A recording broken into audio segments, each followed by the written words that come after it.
요한일서 5장 1절부터 12절의 말씀을 교독합니다. 예수께서 그리스도이심을 믿는 자마다 하나님께로부터 난 자니 또한 낳으신 이를 사랑하는 자마다 그에게서 난 자를 사랑하느니라. 우리가 하나님을 사랑하고 그의 계명들을 지킬 때에 이로써 우리가 하나님의 자녀를 사랑하는 줄을 아느니라. 하나님을 사랑하는 것은 이것이니 우리가 그의 계명들을 지키는 것이라. 그의 계명들은 무거운 것이 아니로다. 무릇 하나님께로부터 난 자마다 세상을 이기느니라. 세상을 이기는 승리는 이것이니 우리의 믿음이니라. 예수께서 하나님의 아들이심을 믿는 자가 아니면 세상을 이기는 자가 누구냐? 이는 물과 피로 임하신 이시니 곧 예수 그리스도시라. 물로만 아니요 물과 피로 임하셨고 증언하는 이는 성령이시니 성령은 진리니라. 증언하는 이가 셋이니 성령과 물과 피라. 또한 이 셋은 합하여 하나이니라. 만일 우리가 사람들의 증언을 받을진대 하나님의 증거는 더욱 크도다. 하나님의 증거는 이것이니 그의 아들에 대하여 증언하신 것이니라. 하나님의 아들을 믿는 자는 자기 안에 증거가 있고 하나님을 믿지 아니하는 자는 하나님을 거짓말하는 자로 만드나니 이는 하나님께서 그 아들에 대하여 증언하신 증거를 믿지 아니하였음이라. 또 증거는 이것이니 하나님이 우리에게 영생을 주신 것과 이 생명이 그의 아들 안에 있는 그것이니라. 아들이 있는 자에게는 생명이 있고 아들이 하나님에 없는 자에게는 생명이 없느니라. 아멘. 아들이 있는 자에게 생명이 있다. 이 표현 때문에 한때에 아들이 없는 딸들만 있는 가정들을 우스갯소리로 놀리곤 했던 적이 있었습니다. 우리 그리스도인들이 가끔 성경에 있는 표현들을 끄집어내서 쓰곤 합니다. 그게 얼마나 또 좋은 건지 나쁜 건지 참 판가름하기는 쉽지는 않지만 그러나 또 한편으로 보면 우리가 그냥 재미있게 여길 수 있는 그런 측면도 있습니다. 아들만 있는 가정이 얼마나 살벌할까요? 옛날에는 아들이 있으면 참 좋았겠죠. 아들을 그렇게 원했고요. 그런데 시대가 바뀌어서 제가 신방을 해보면 아들만 있는 가정, 집안이 황폐합니다. 제가 한국에서 목회할 때 아들만 셋 있는 가정 신방하면 집안에 그냥 제대로 남아있는 게 없습니다. 그 꼬맹이 때부터 아주 결혼하기 전 데이트할 때부터 결혼해서 첫째 아들 낳고 신방해보고 둘째 아들 낳고 신방하고 셋째 아들 낳아서 신방할 때는 내가 뭐라고 위로를 해야 될지를 모르겠더라고요. 아들이 셋인데 더군다나 그 아들들이 얼마나 떡대들이 좋은지 어렸을 때 벽이 나는 벽이 없었고 뛰어내리지 않은 장롱이 없었고 이불이고 뭐든지 간에 뒤집어 엎지 않은 이불이 없을 정도로 그렇게 세 아들은 온 집안을 황폐화시켰던 뿐만 아니라 엄마의 입술까지도 황폐화시켰던 그 엄마가 얼마나 이 입에 그런 말을 안 쓰던 자매인데 이 미음자가 붙어 있어 입에 늘. 늘 이 아들들이 하도 말지로 돌아다니니까 그냥 이게 붙어 있어가지고 사람이 저렇게 변하는구나 라고 하는 그런 생각을 한 적이 있습니다. 그래 오늘 본문에 그 아들이 아니어서 다행입니다. 그런 인간의 아들이 아니어서 참 다행입니다. 오늘 나오는 아들이 있는 자에게는 생명이 있나니 라고 하는 이 아들은 하나님의 아들이라고 오늘 본문의 1장 12절에 명확하게 말씀하고 있습니다. 도대체 그러면 이 결론이 뭘까요? 1장 12절이 사실은 이 이야기의 전체의 결론이기도 하고 5장의 결론이기도 하고 1장부터 5장까지 있는 가장 핵심이기도 한데 하나님의 아들이 있는 자에게는 생명이 있다. 그러면 또 하나의 큰 주제인 사랑하고 이게 어떻게 연결되느냐? 1장부터 5장까지 사랑이란 주제가 흐르고 있고 또 다른 주제는 하나님의 아들이 있는 자에게는 생명이 있다. 이 주제가 흐르고 있는데 이 두 주제가 어떻게 만나는 것이냐? 어떤 연결이 되는 것이냐? 생명과 사랑은 어떤 연결이 있는 것이냐? 이걸 오늘 저는 5장에서 함께 여러분과 살펴보려고 합니다. 우리는 지난 시간에 그런 말씀을 나눴죠. 우리가 하나님의 자녀가 된 것이 식구라고, 같이 밥을 먹고 같이 경험을 나눈 것이라고 나눴습니다. 그 말 맞습니다. 로마서 8장에 보면 우리는 하나님의 자녀로 입양되었다라고 나옵니다. 우리는 양자라.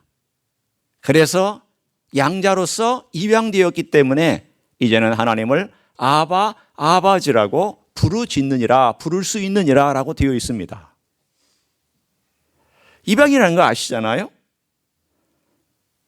피가 통하지 않는, 피와 관련이 없는 남의 자식을 내 집안으로 맞아들이는 것을 입양이라고 얘기를 합니다. 제가 한국에서 목회할 때 제가 담임하던 그 목교회에 IVF라고 한국 대학생 선교소의 그 대표가 협동 목사로 같이 있었습니다. 그런데 딸이 둘이에요. 그런데 셋째 딸을 입양을 했어요. 그러니까 여기는 딸. 이 딸만 있으니까 얼마나 집이 제잘제잘 거리는지.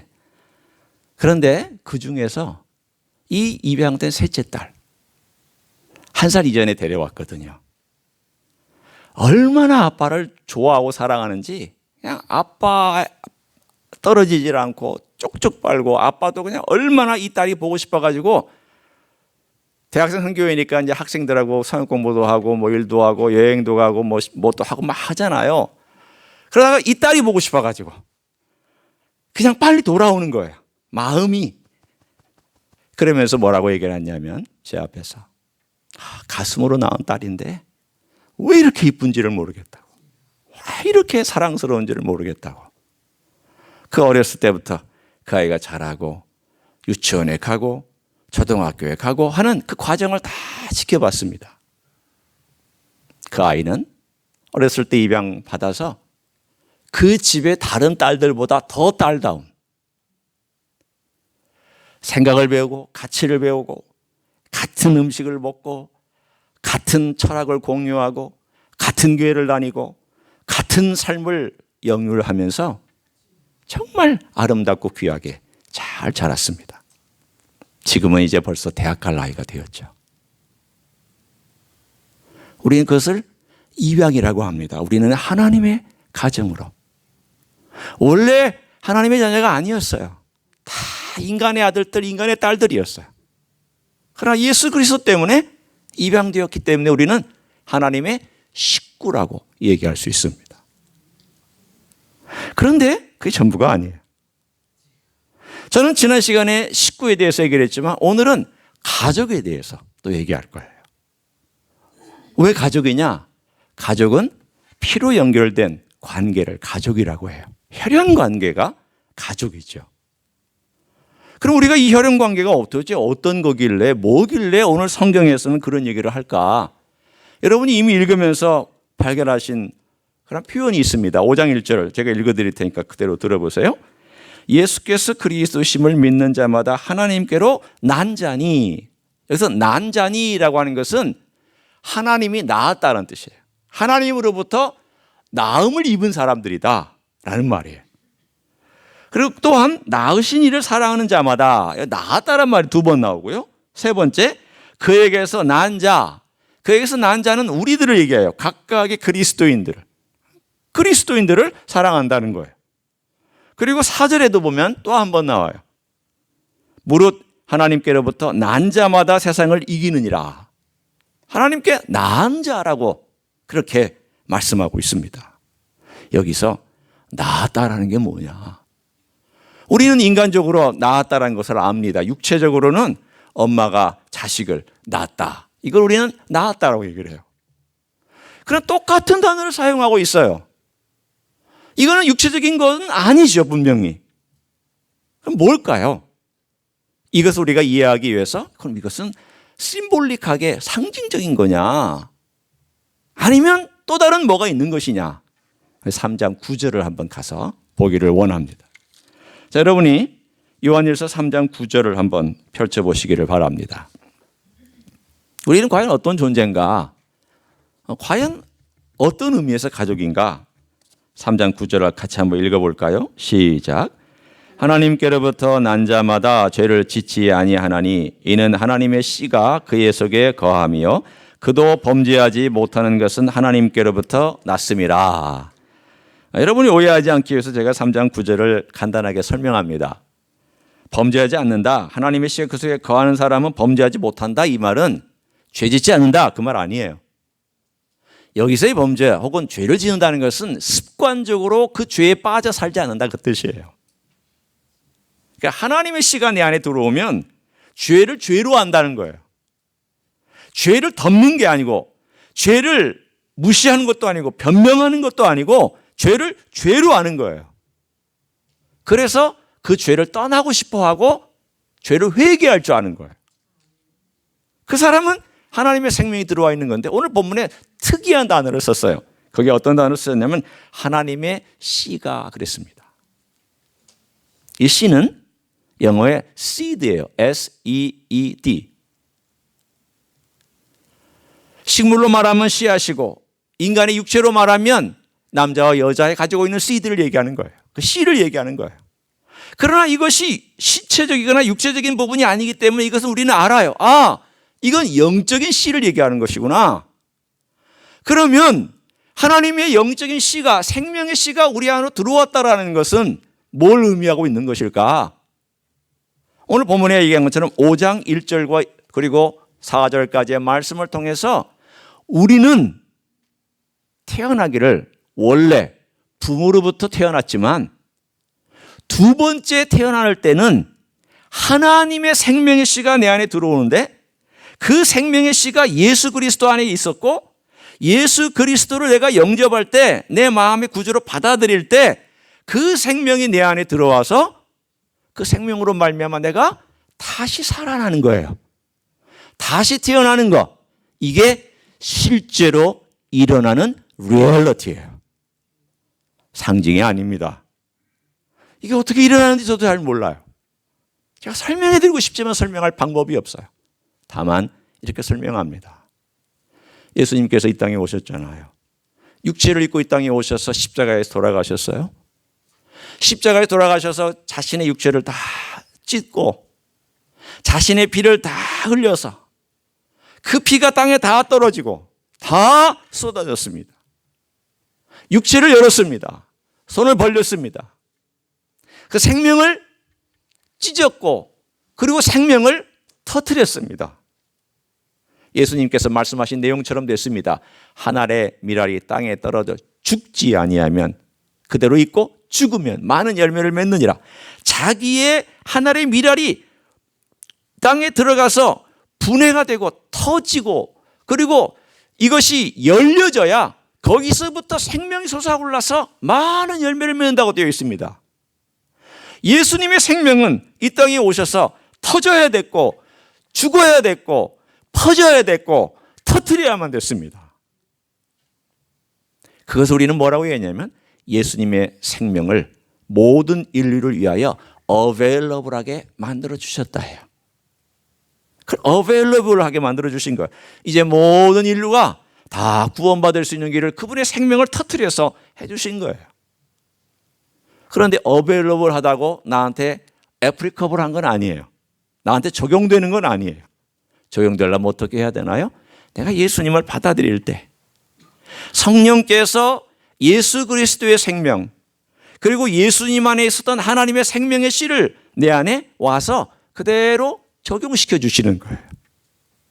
그러면 내 안에 이 생명이 들어와서 생명이 새 일을 시작하기 시작합니다. 마치 이와 같아요. 어느 날 라인성 과부가 있었는데 외아들이 아들 하나가 죽었어요. 과부인데 아들이 죽었어요. 모든 소망 다 사라졌어요. 꿈도 미래도 현실도 기쁨도 자랑도 다 사라졌어요. 이 여인은 살았지만 죽은 여인이에요. 어느 날 주님께서 그 무리가 내려오는데 관이 있는 그 앞에 서서 관의 손을 딱 드셨어요. 그리고 말씀하셨어요. 청년아, 일어나라. 그래서 그 청년이 앉았어요. 그리고 주님께서 그 청년을 데리고 과부에게 다시 주셨어요. 살려서 주셨어요. 오늘 주님께서 관의 손을 대시고 청년아 일어나라 하는 그 행위는 성령께서 우리 안에 들어와셔서 하는 행위하고 패턴이 똑같아요. 예수님께서 일일이 다 우리를 만나서 너 죽었던 영혼아 살아나라고 손대시지는 않아요. 그러나 내가 예수님을 영접할 때에 성령께서 예수님의 생명을 이 안에 가지고 들어오셔서 그 생명을 우리 안에 집어넣어 주실 때 마치 나인성의 과부의 그 아들이 관이 죽었던 인생이 그 관의 손을 대신 예수 그리스도의 생명이 그 아들을 살려내시고 그 입술의 말씀이 살려내신 것처럼 성령께서 예수의 생명을 내게 심어주심으로 내 죽었던 영혼이 살아나는 역사가 일어납니다.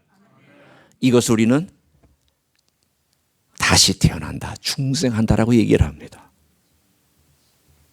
따라서 우리 안에는요, 가족이 되는 하나님의 생명, 예수의 생명을 공유한 식구들입니다. DNA가 같다는 거예요. 영적인 DNA가 같다는 거예요. 우리 육체적인 DNA만 생각하죠. 그냥 가만히 생각해 보세요. 우리는 식구이면서도 가족이에요. 그런데 가족이라는 걸 생각할 때 얼마나 닮았는지를 한번 생각해 보세요. 제가 얼마 전에 12월 달에 저희 딸아이가 파사데나에서 이제 졸업을 했어요. 하도 듣던 그 친구들이나 또 언니들, 뭐 동생들 날 얘기를 하잖아요. 근데 제가 하도 이름을 들어도 걔가 걔고 걔가 걔예요. 못 알아듣겠어요. 이름도 못 외우겠고 모르겠어요. 그런데 그날 졸업한다고 또 다 우리를 몰려와가지고 뭐 꽃다발에다가 막 축하해준다고 하는데 걔네들이 한 가지 흥미로운 이 표정들을 보이는 거예요. 제 얼굴을 보고 예지를 보고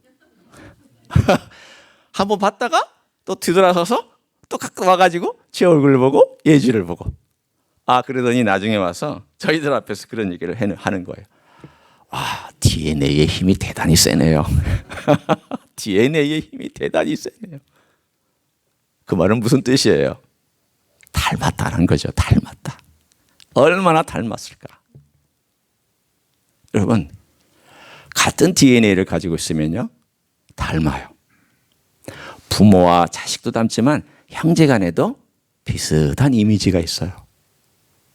얼마 전에 한 권사님이 유복자에 대한 얘기를 하시면서 그런 얘기를 하시더라고요. 그 유복자는 아버지가 누군지도 모르는데 태어나서 자라면서 아버지의 행동을 본 적도 없고 말투를 들은 적도 없는데 그 엄마가 그렇게 얘기를 한답니다. 어쩌면 지 아버지하고 그렇게 똑같은지 말하는 것도 그렇고 행동하는 것도 그렇고. 어디서 왔어요? 죄송하지만 지 아버지한테서 왔어요. 그 어머니에게서부터 왔어요. 그렇게 닮아요. 따라서 우리는 식구일 뿐만이 아니라 같이 공동체에서 먹는 식구일 뿐만이 아니라 우리는 가족이에요. 예수님의 생명을 공유한 가족이라고요. 그럼 예수님의 생명, 하나님의 생명의 씨앗이 들어와서 가족이 된 우리가 어떠한 능력과 어떠한 일을 행할 수 있느냐? 이게 오늘 본문의 5장 1절부터 나와 있는 이야기예요. 제가 하나씩 불러드릴까요? 자, 여러분은 이제 눈을 성경은 보고 귀는 제 말을 들으면서 따라오시면 돼요. 5장 1절 읽습니다. 예수께서 그리스도심을 믿는 자마다, 생명이 있는 자마다 하나님께로 난 자다. 그러면 하나님께 낳은 자는 어떠냐? 또한 낳으신 이를 사랑한다. 다른 말로 얘기하면 우리는 예수 그리스도의 영적인 DNA를 가지고 있어서 하나님을 당연히 사랑한다는 거예요. 두 번째, 그에게서 난 자를 사랑하느니라. 그에게서 난 각각의 그리스도인을 사랑한다는 거예요. 당연하다는 거예요. 그런 능력이 있다라는 거예요. 세 번째, 2절에 우리가 하나님을 사랑하고 그의 계명들을 지킬 때 이로써 우리가 하나님의 자녀를 사랑하는 줄 아느니라. 오늘 여기에 보면은 3절에 하나님을 사랑하는 것은 이것이니 우리가 그의 계명들을 지키는 것이라. 그의 계명들은 무거운 것이 아니로다.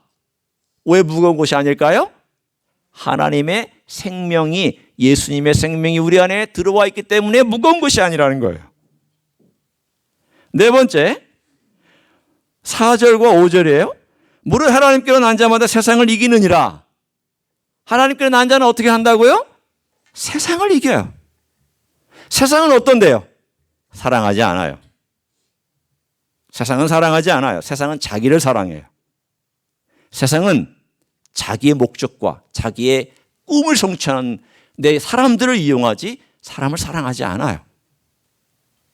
그리고 세상을 이긴다는 말은 무슨 뜻일까요? 자기 사랑을 극복하며 산다는 거예요. 누가? 아버지께로 난 자는. 오늘 여러분이 어떤 연결되는지를 이제 이해하시겠습니까? 오늘 아들이 있는 자, 그 사람은 누구냐? 아들을 믿는 자예요. 아들을 믿는 자는 누구냐? 아들을 받아들인 자예요. 그러면 우리가 한번, 여러분 이제까지 우리가 나눈 말씀은 제가 등식으로 성립할 테니까 잘 보세요. 예수님을 믿는다, 이 말은 뭐예요? 예수님을 받아들였다, 이 말이에요. 예수님을 받아들였다, 이 말은 뭐예요? 예수님이 우리 안에 계시다, 예수님이 있다, 그 뜻이에요. 우리가 12절에 읽은 것처럼. 그 예수님이 계시다 하는 것은 무슨 뜻이에요? 예수님의 생명이 내 안에 있다, 그 뜻이에요. 그 예수님의 생명이 내 안에 있다, 그 뜻은 뭐예요? 예수님의 생명의 역사의 가장 중요한 핵심인 예수님의 사랑과 사랑의 모든 것이 내 안에 있다라는 거예요. 그럼 내 안에 사랑이 있다라는 것은 뭘 의미하는 거예요? 나도 내 형제를 사랑할 수 있다예요. 그러면 이 모든 걸 다 가운데 다 건너뛰고 여러분이 제일 간단하게, 목사님 너무 등식이 길어요. 간단하게 제가 설명할게요. 어떻게 설명하냐면 처음과 끝만 제가 연결할게요. 예수님을 믿는 자는 형제를 사랑한다. 둘 떼지 말아요. 떼지 마라. 왜 너희는 예수님을 믿는다는 것과 형제를 사랑하는 것을 따로따로 생각하느냐? 왜 이원론으로 생각하느냐? 아, 목사님 저는 참 예수님을 사랑하고 믿음이 좋은데 형제 사랑하기가 힘들어요. 제가 정답 알려드릴까요? 형제 사랑하기가 어려운 것은 믿음이 없는 거예요. 왜 이렇게 제가 정죄하는 마음이 막 들까요? 예수님께 대한 믿음이 없는 거예요. 믿음이 연약한 거예요. 오해하지 마세요. 여러분 오늘 요한 1서가 우리에게 주고 있는 가장 중요한 메시지예요. 너희들은 믿음과 사랑을 따로따로 분리시키지 말아요. 우리는 자주 그렇게 하고 싶어 해요. 왜? 사랑하지 못하니까. 사랑이 힘드니까. 용서하기 쉽지 않고 용서하고 싶지 않으니까. 우리는 그렇게 하고 싶어 해요. 저도 그렇게 말하고 싶어요.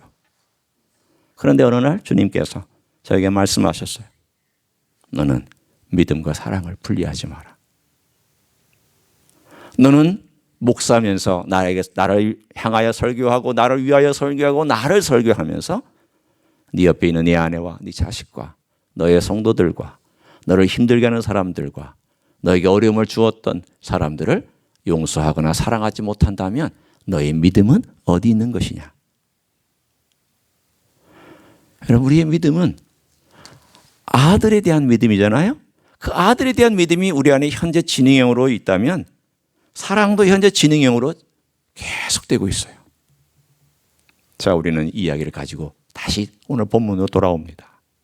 그러면 도대체 우리가 어떻게 하여야 이 믿음과 사랑이 일치된 삶을 살아갈 수 있을까요? 증언을 들어보셔야 돼요. 증언. 자, 오늘 이제 6절부터 여러분이 읽을 때 좀 까다롭게 들려지는 본문이 있어요. 6절부터 12절까지 보면 제가 읽어드릴 테니까 들어보세요. 이는 물과 피로 임하신 이시니 곧 예수 그리스도시라. 물로만 아니요 물과 피로 임하셨고 증언하는 이가 성령이시니 성령은 진리니라. 증언하는 이가 셋이니 성령과 물과 피라. 또한 이 셋은 합하여 하나이니라. 무슨 뜻이에요? 왜 이 말씀이 갑자기 튀어나왔습니까? 아니 물과 피와 성령이 증거하신다 혹은 증언하시고 있다. 현재 진행형이에요. 증언하고 계시다는 거예요. 이게 사랑과 무슨 의미가 있으면 믿음과 무슨 의미가 있냐는 거예요. 바로 우리가 예수 그리스도 그분을 향하여 믿을 때, 그분을 믿을 때 예수 그리스도를 제대로 알고 믿으라는 거예요.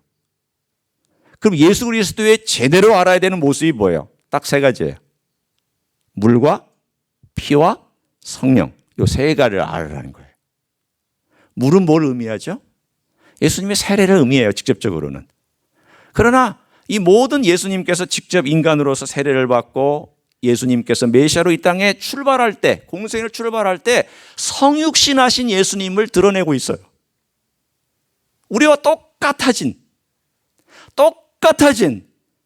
그래서 이 땅에 메시아로서 인간을 대표하여 인간을 대신하여 걸어가는 그분의 생애를 대신하고 있는 것이 물이에요. 피는 그분의 십자가예요. 그분의 공생의 마지막, 물이 그분의 공생의 시작이고 혹은 그분의 생의 시작이라면 피는 그분의 생의 마지막, 십자가에서 우리를 흘려주신 피예요. 이 둘을 합쳐서 우리는 뭐라고 얘기하냐면 주님께서 우리를 위하여 섬겨주신 십자가의 사건이라고 둘을 합쳐서 얘기할 수 있어요. 성령도 있죠. 뭐예요? 예수님의 생애는 성령님과 함께 시작해서 성령님으로 끝났고 성령님으로 부활하셨어요. 예수님 탄생을 어떻게 하셨죠? 성령으로 탄생하셨어요. 예수님의 사역을 어떻게 하셨죠? 성령으로 사역하셨어요. 예수님이 부활하실 때 어떻게 부활하셨죠? 성령의 능력으로 부활하셨어요. 예수님의 생애는 처음부터 끝까지가 성령님과 함께 성령의 능력으로 행하셨던 거예요. 그중에 특별히 예수님의 부활은 성령의 능력으로 부활하셨던 거예요. 그러면 오늘 이것을 합치면 이런 뜻이에요. 너희들이 나를 알 때, 나를 믿고 신뢰할 때 내가 이 땅에 육체로 온 것과 내가 너희를 위해서 십자가에서 죽은 것과 내가 너희를 위하여 부활한 것, 이 모든 것을 믿느냐예요. 그것을 삶에서 오늘 이 자리에 현재 믿느냐예요. 과거에 예수님 제가 주님을 믿었기 때문에 제가 주님을 신뢰합니다가 아니에요. 주님께서 이 땅에 육체로 오셨구나. 그리고 육체로 오셔서 나와 함께 하셨구나. 인간과 함께 하셨구나. 우리를 도와주셨구나. 그리고 우리와 동일시되고 죄인과 동일시되기 위해서 세례까지 받으셨구나. 그리고 이 세례를 받으심으로 그분은 사역을 시작하셨구나. 우리를 완전히 섬겨주시기 위해서 오셨구나. 예수님의 그 생애에 대해 초점을 맞추는 거예요. 피는 예수님의 십자가에 대해서 초점을 맞추는 거예요. 예수님이 어떻게 우리를 십자가에서 섬겨주셨는가? 그 십자가의 피가 어떤 공로인가? 무슨 의미가 있는가? 나에게 뭘 주셨는가? 예수님의 부활에 대하여. 그 부활이 내게는 뭔가? 내게 들어온 이 생명이라는 것이 어느 성격을 가지고 있는가? 이 세 가지를 늘 바라보면서 고민하고 생각하고 성경을 읽을 때마다 여러분 창세기 1장부터 요한계시록 20장까지 예수 그리스도의 얼굴이 드러날 때까지 여러분이 성경을 읽으셔야 돼요. 제가 어느 날 성경을 읽으면서 그런 생각을 했어요. 왜 많은 사람들이 구약을 읽을 때 예수님을 생각하지 않을까? 왜 많은 사람들이 구약을 읽을 때는 구약으로만 끝날까? 의아하게 생각했어요. 근데 그 의아한 게 이상한 게 아니었어요. 왜냐하면 저도 그랬으니까. 창세기 1장을 보면 하나님이 태초에 천지를 창조하셨다는 창조에 관심이 있고 하나님이 뭘 했다는 솜씨에 관심이 있지 거기에 예수님의 마음이나 예수님의 얼굴을 보려고 하지 않았으니까. 창세기 10장 안에서 예수님의 얼굴을 발견해 보려고 하지 않았으니까. 여러분이 창세기 50장을 읽든 레위기 2장을 읽든 혹은 민수기 10장을 읽든 여러분이 신명기 20장을 읽든 그 읽는 거기에서 예수 그리스도의 물과 비와 성령으로 증언하시는 것과 그 특징들을 발견하셔야 돼요. 여러분이 그걸 못 보면 예수님 닮아가지 못해요. 우리의 초점은 성경에서 증언하고 있는 예수 그리스도를 보려고 하셔야 돼요. 제가 그 마음을 성령께서 저에게 야단치시면서 너는 왜 윤리적이고 도덕적인 교훈을 하려고 하느냐? 나는 윤리와 도덕을 가르치기 위해서 이 땅에 온 거 아니다. 생명을 주려고 왔다. 살려주려고 왔다. 내 생명을 주어서 너도 생명으로 살게 해주기 위해서 왔다. 이걸 물이 증명하고 피가 증명하고 성령이 증명하고 계시다. 너는 왜 성경을 볼 때 도덕과 윤리와 가르침만 보느냐? 내가 보여야지. 내가 내 얼굴이 드러나야지. 여러분, 우리가 물을 바라보고 있을 때 만약에 이 물 위에 떠 있는 어떤 잔상을 바라보고 있으면 이 물 위에 예수님의 얼굴이 보일 때까지 바라보라는 거예요. 성경을 이야기로만 읽지 말고, 성경을 교훈으로만 읽지 말고, 성경을 옛날 이야기로만 읽지 말고, 성경을 인간이 얼마나 지혜롭고 얼마나 성공할 수 있고 얼마나 멋지게 살 수 있고 얼마나 교양으로 살 수 있고 얼마나 이 세상에서 내가 멋지게 살아야 돼, 이런 것들로 하지 말고 나를 봐. 나를 봐야 해. 여러분, 예수님을 믿는 것은 예수님을 보는 것입니다. 예수님을 보는 것은 예수님과 일치된 삶을 살아가는 것입니다. 예수님과 일치된 삶을 살아가는 것은 생명이 자라고 있는 것입니다. 믿음은 가만히 있는 거 아닙니다. 믿음은 자라게 되어 있고요. 생명도 자라게 되어 있고 사랑도 자라게 되어 있어요. 이게 만약에 어디선가 문제가 생겼다면 문제가 있는 거예요. 병든 거예요. 제 얘기를 하고 말씀 마칩니다. 저는 제 방식대로 안 되면 참 힘들어했던 사람이에요. 삶이 그랬어요. 집안에서 저희 어머니도 제가 막 제 마음대로 안 돼가지고 짜증내면 별로 야단도 안 치셨어요. 그게 문제였죠. 그럴 때는 좀 야단도 치고 뭐가 잘못됐는지 훈육도 해야 돼요. 사실은 제가 막 폭력적이거나 그러지 않은, 겉으로는 그러지 않은 사람이었지만 제 안으로는 폭력적인 사람이에요. 왜? 내 마음대로 안 되는 거에 대하여 내가 분노하거나 짜증을 내니까. 이게 싱글 때는 잘 모르죠. 친구들과 어울리고 친구들에게는 잘 해주니까. 그 내면을 친구들이 정확하게 알 수가 있나요? 결혼하니까 이게 드러나죠. 부부관계에서, 아버지와 자식 관계에서 그게 드러나요. 이 부분을 내가 고치고 싶은데 회개하다가 시간 다 보내는 거예요. 여러분, 인생이 그리스도인이 회개하다가 시간 다 보내면 얼마나 불행해요. 회개 안 하는 것보다는 행복하죠. 제 말 맞아요? 틀려요? 맞아요. 회개 안 하는 것보다는 좋은 거예요. 회개 안 하는 거는 정말 심각한 문제예요. 아주 병이 깊은 거죠. 회개는 계속 해요. 근데 잘못하고 회개만 하는 거예요. 어느 날 가만히 앉아서 말씀을 묵상하고 있는데 제 마음에 하나님, 이거 회개하다가 인생 끝나면 뭐 어떻게 삽니까? 아니 주님, 제가 좀 바뀌어야 되잖아요. 제가 성품이 바뀌고 제 삶이 바뀌어야 되고 가치관이 바뀌고 생각하는 각도가 바뀌고 바뀌어야지. 이게 그리스도인답지. 흔히 세상 사람들 말하는 것처럼 사람은 안 바뀌어. 여러분, 이런 말 하지 마세요. 세상 사람들은 안 바뀌어도 그리스도인은 바뀌어야 돼요. 교회 안에서 그리스도인들 보고 사람 안 바뀌어 이런 말 함부로 하시면 안 돼요. 어쩌면 자기가 안 바뀌는 것을 정당화하기 위해서 이런 말 쓰고 있는지 몰라요.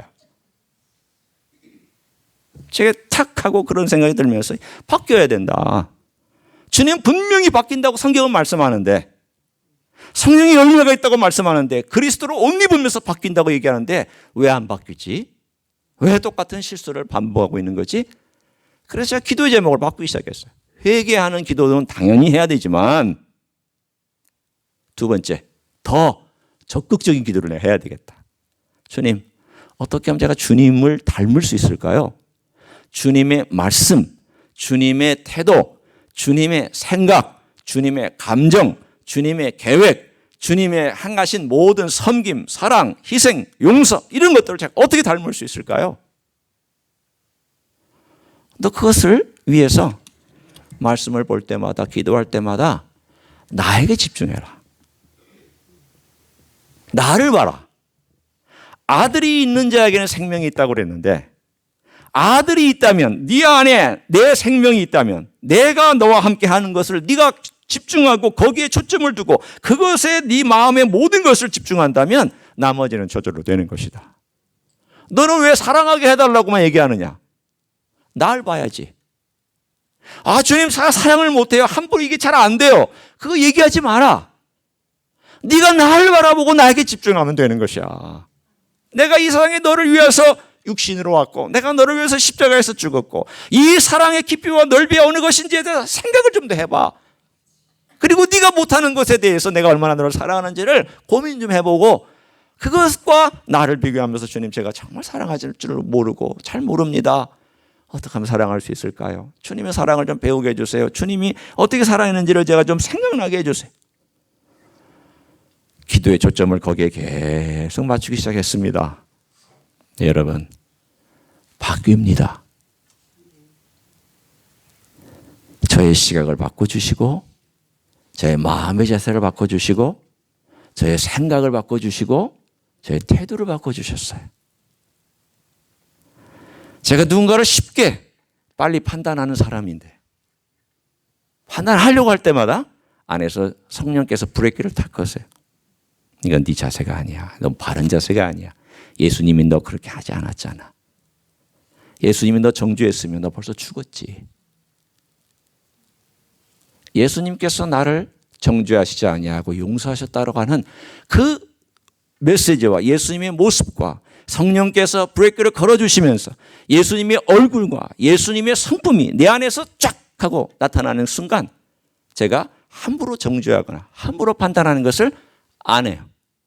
하나하나 안 하려고 해요. 주님께서 해주실 거야. 내가 할 일은 기도하는 것이지. 기다리는 것이지. 주님이 도와주시지. 저는 그거 할 줄 몰랐어요. 여러분, 예수 믿을 때 회개하다가 시간 다 보내지 마세요. 예수 믿으면 얼마나 좋은데요. 얼마나 즐거운데. 그 예수님 생각하고 사는 것이 얼마나 멋지고 행복한 일인데. 그 걸음걸이가 행복하고 아주 안 되면 안 되는 대로 기다리고 되면 열어주시면 가고 막히면 가만히 생각하고 뭐가 잘못됐지? 내가 뭘 해야 될까? 고민해보고 또 주님이 지혜를 주시면 뚫고 가고 뚫고 가도 안 되면 거기 자리에 서서 기다리고 공급해 주시면 공급해 주시는 만큼 가고 공급해 주시지 아니하면 기도하고 먹을 거 없으면 손 빨고 있고 주님 주실 때까지. 그러나 또 기회 주시면 가고 일할 수 있으면 일하고 이렇게 우리의 삶을 주님에 집중하고 성경을 볼 때도 주님의 얼굴이 드러날 때까지 성경을 들여다보고 주님의 얼굴이 그 본문에서 드러날 때까지 그걸 가지고 씨름해보는 여러분이 주님께 집중하지 아니하면 형제 사랑 못합니다. 못해요. 제가 과감하게 말씀드릴 수 있습니다. 여러분이 예수님을 믿지 않으면서 형제를 사랑한다? 가짜입니다. 아들을 믿는 것은 형제를 사랑하는 것으로 직결되게 되어 있어요. 아들을 제대로 믿어야 제대로 사랑해요. 아들을 제대로 봐야 제대로 사랑해요. 내가 왜 형제를 사랑하지 못하느냐? 사람들을 왜 사랑하지 못하느냐? 예수 그리스도를 제대로 보지 못하기 때문입니다. 저는 여러분이 우리 예수님 좀 제대로 보고 저도 보려고 참 힘들었어요. 제대로 못 봤어요. 신학적 지식이 막았고 성경적 툴이 막았고 방법이 막았고 제 학식이 막았고 제 교만함이 막았고 제 가지고 있는 어리석음이 막았고 제 경험이 막았고 모든 것들이 예수님 못 보게 다 막았어요. 어느 날 이 모든 것들이 별것도 아닌 것 가지고 괜히 내가 자랑질하고 살았구나. 별것도 아닌 것 가지고 그냥 이 별 대단한 것인 줄 알고 살았구나. 라고 쓰레기처럼 여기니까 주님이 보이고 주님이 드러나고 주님의 얼굴이 조금씩 내 안에서 보여지기 시작했습니다. 여러분의 마음속에 그런 예수님이 얼굴이 드러나며 예수님의 생명이 드러나서 그 생명으로 여러분이 사랑하고 살아가는 평생이 되시기를 우리 주 예수 그리스도 이름으로 간절히 축원합니다. 기도하시겠습니다.